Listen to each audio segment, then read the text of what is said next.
ও everyone, আজকে চলে এসেছি আমি একদম কিচেন থেকে ভিডিও স্টার্ট করতে। তো এখন দেখো একদম কড়াইকে গরম করে নিয়েছি, আর সাথে আমি নিয়ে নিয়েছি মাছগুলো। কোথায় চলে গেল একটু।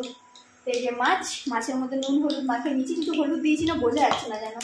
তো মাছগুলোর সাথে মিশে গেছে কোথাও না কোথাও হলুদ। নুন হলুদ মাখিয়ে নিয়েছি, এখন আমি মাছগুলোকে ভাজা করে নেবো। আর আজকের ভিডিওটাই তোমাদের দেখাবো আমি মাছের ঝোল কিভাবে তাড়াতাড়ি করে খুব কম তেল মশলা দিয়ে রান্না করি, সেটাই তোমাদের সাথে শেয়ার করবো আজকে। যা তেল ফাটছে ওখানে তেলটার মধ্যে কিন্তু না আমি একটু জল পড়ে গেছে।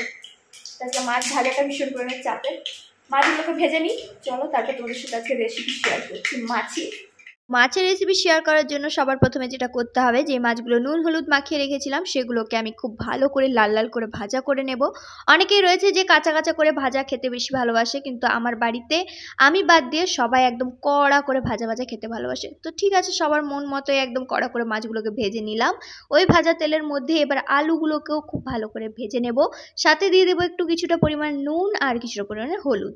তো এরপরে এটাকে ঢাকনা দিয়ে ভাজা করব। ঢাকনা দিয়ে ভাজা করলে কিন্তু অনেকটা সেদ্ধও হয়ে যায়। স্টিক কড়াই কিন্তু আমার একটা জিনিস ভীষণ ভালো লাগে, যেটা হলো গিয়ে খুব কম পরিমাণ তেল দিয়ে অনেকখানি কিন্তু রান্না করা যায়। যাই হোক, তোমাদের সাথে কথা বলতে বলতে আলুগুলোও ভাজা হয়ে গেছে। এরপরে আলুগুলোকে সব নামিয়ে নিলাম। এবার ওই তেলের মধ্যে দিয়ে দিলাম কিছুটা পরিমাণ সাদা জিরা ফোড়ন, তারপরে একটা বড় টমেটো কুচি করে দিয়ে দিলাম। এবার এর মধ্যে দিয়ে দিলাম কিছুটা পরিমাণ নুন।